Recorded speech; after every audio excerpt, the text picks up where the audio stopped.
मैं उस डरावनी रात को कभी भूल नहीं सकता जिस रात मैंने अपना सबसे अच्छा दोस्त विक्रम को खो दिया था। विक्रम और मैं बचपन से ही एक दूसरे के साथ थे। विक्रम मेरा दोस्त कम और भाई ज़्यादा था। 12वीं के बाद हम दोनों ने दूसरे शहर में एक प्रतिष्ठित कॉलेज में प्रवेश लिया। हमारे लिए वो शहर बिल्कुल अनजान था, पर कुछ ही दिनों में हम उस शहर का चप्पा चप्पा जान गए थे, क्योंकि विक्रम और मैं पूरे दिन शहर में बाइक से घूमा करते थे। हम दोनों रोज रोज उसी शहर में घूमकर बोर हो चुके थे, इसलिए एक रात हमने लॉन्ग ड्राइव पर जाने का फैसला किया। हमने एक गांव के जंगल में जाने का प्लान बनाया। हम गांव के जंगल में कभी नहीं गए थे, पर हमने सिर्फ इतना सुना था कि उस गांव का जंगल सिर्फ नाम का जंगल है, क्योंकि वहाँ हरे भरे पेड़ों के सिवा कुछ नहीं था। क्योंकि उस जंगल में जो भी जंगली जानवर थे वो शिकार के कारण खत्म हो चुके थे, इसलिए रात में लॉन्ग ड्राइव पर जाने के लिए वह जंगल बिल्कुल सुरक्षित था। और उसी रात पूर्णमासी की रात भी थी। मौसम भी अच्छा था, इसलिए मैं विक्रम के साथ उस गांव के जंगल में जाने के लिए राजी हो गया। रात के करीब 12 बजे हम जंगल में दाखिल हो गए। हमारी बाइक हवा से बातें करने लगी थी। वाकई बहुत मजा आ रहा था, पर मुझे इस बात से हैरानी हो रही थी कि हम जंगल में इतने अंदर दाखिल हो चुके हैं, पर तब भी हमें रास्ते में एक भी गाड़ी दिखाई नहीं दे रही थी। जंगल का पूरा रास्ता सुनसान पड़ा हुआ था। तभी रास्ते में हमें एक पुल दिखाई दिया। विक्रम ने उस पुल के बीचों बीच बाइक रोक दी। हम दोनों पुल पर गए और खड़े हो गए। पुल के नीचे से नदी बह रही थी और हल्की हवा चल रही थी। नदी के बहते हुए पानी में चांद दिखाई दे रहा था। इतने में दूर जंगल से भेड़िए की रोने की आवाज आई और पुल के ऊपर से बहने वाली हवा अचानक रुक गई। नदी का पानी थम सा गया और चांद एक काले बादल के पीछे गायब हो गया। तभी हमारे सिर के ऊपर से एक टीटी भयंकर आवाज में चीखती हुई मंडराने लगी, मानो वो हमसे कह रही थी कि यहाँ से जल्दी भाग जाओ।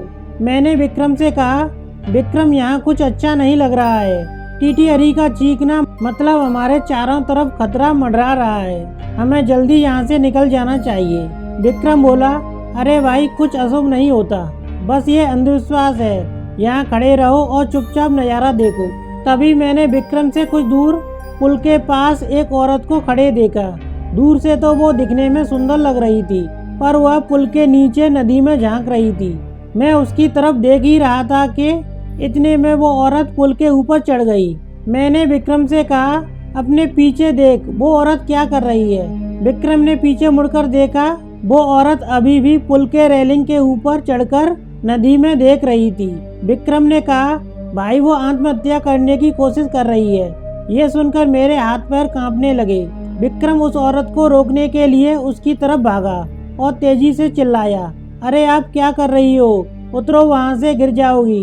विक्रम उस औरत के बहुत ही करीब जा पहुँचा और तभी वो औरत नदी में कूद गई। तब तक मैं दौड़ते हुए विक्रम के पास जा पहुँचा। वो औरत हमारे सामने नदी में डूब रही थी और चीख रही थी, बचाओ बचाओ, पर हम उसे सिर्फ डूबते हुए देख रहे थे, क्योंकि हम दोनों बहुत ज्यादा डर गए थे। वो औरत मदद के लिए बुला रही थी। फिर तभी विक्रम पुल के रेलिंग पर चढ़ गया। मैंने उसका हाथ पकड़कर उसे रोकने की बहुत कोशिश की, लेकिन वह नहीं माना। उसने मेरे हाथ से अपना हाथ छुड़ाकर उस औरत को बचाने के लिए नदी में कूद गया। विक्रम नदी में कूदते ही अपने आसपास देखा तो उसे वह औरत कहीं भी दिखाई नहीं दे रही थी।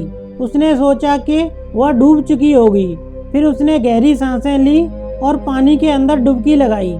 कुछ देर बाद वह पानी के ऊपर आया, लेकिन वह औरत कहीं नहीं दिखाई दे रही थी। मैंने आंखें बंद करके भगवान से प्रार्थना की, लेकिन जब मैंने आंखें खोली तो मेरे बगल में ही पुल की रेलिंग पर वही औरत बैठी थी जो कुछ देर पहले नदी में कूद गई थी। वह किसी जंगली जानवर की तरह पुल की रेलिंग पर बैठी हुई थी और नदी में विक्रम की तरफ देख रही थी। तभी मुझे लगा कि ये औरत नहीं बल्कि एक डायन है। मैं डर के मारे कांपने लगा और जोर से चिल्लाया, विक्रम। तभी उस डायन ने जैसे ही मेरी तरफ देखा, मेरा सिर से पैर तक सारा शरीर कांपने लगा। उसका चेहरा काला और आंखें पीली थी। माथे पर बड़ा सा कुमकुम था और नाक में बड़ी सी नथ। उसके नुकीले दांत उसके मुंह से बाहर निकले हुए थे और उसके नाखून जंगली जानवरों की तरह लंबे और नुकीले थे। वो डायन हंसते हुए बोली, क्या हुआ, मुझे ढूंढ रहे हो? विक्रम पानी की सतह से हमें देख रहा था। उसे भी पता चल चुका था कि ये कोई औरत नहीं बल्कि एक डायन है। विक्रम हमें चौड़ी आंखों से देख रहा था। मैंने सोचा अब ये डायन मुझे इसी पुल पर चीड़-फाड़ कर मार डालेगी और फिर मुझे चबा चबा कर खा जाएगी, क्योंकि मैं अकेले ही उसके पकड़ में आ गया था और डर के मारे मैंने अपने पैंट में पेशाब कर दी। डायन ने कहा, डरो मत, मैं तुम्हें नहीं उसे अपने साथ नदी में ले जा रही हूँ। जब मैंने ये सुना तो मेरा दिल डर से दहल उठा। मैंने विक्रम से चिल्लाते हुए कहा, विक्रम जल्दी पानी से बाहर निकलो, नहीं तो यह डायन तुम्हें पानी में ले जाएगी। विक्रम पूरी तरह से डर गया था। उसके हाथ पैर सुन्न हो गए थे। उसे एहसास हो चुका था कि वह नदी में से बाहर नहीं निकल पाएगा, क्योंकि वह नदी के बीचों बीच था। डायन मेरी तरफ देखकर मुस्कुराई और फिर नदी में छलांग लगा दी। विक्रम आखिरी बार चिल्लाया और डायन उसे पानी में अपने साथ ले गई। कुछ देर तक पानी में से बुलबुले निकलते रहे, पर कुछ देर बाद वो भी बंद हो गए।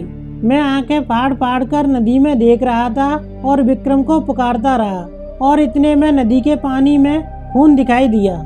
मेरी आंखों में आंसू आ गए और मैं समझ गया कि उस डायन ने विक्रम को मार दिया है। मैं वो सदमा बर्दाश्त न कर सका। मेरी आंखों के सामने अचानक अंधेरा छा गया और मैं उसी जगह पर बेहोश हो गया।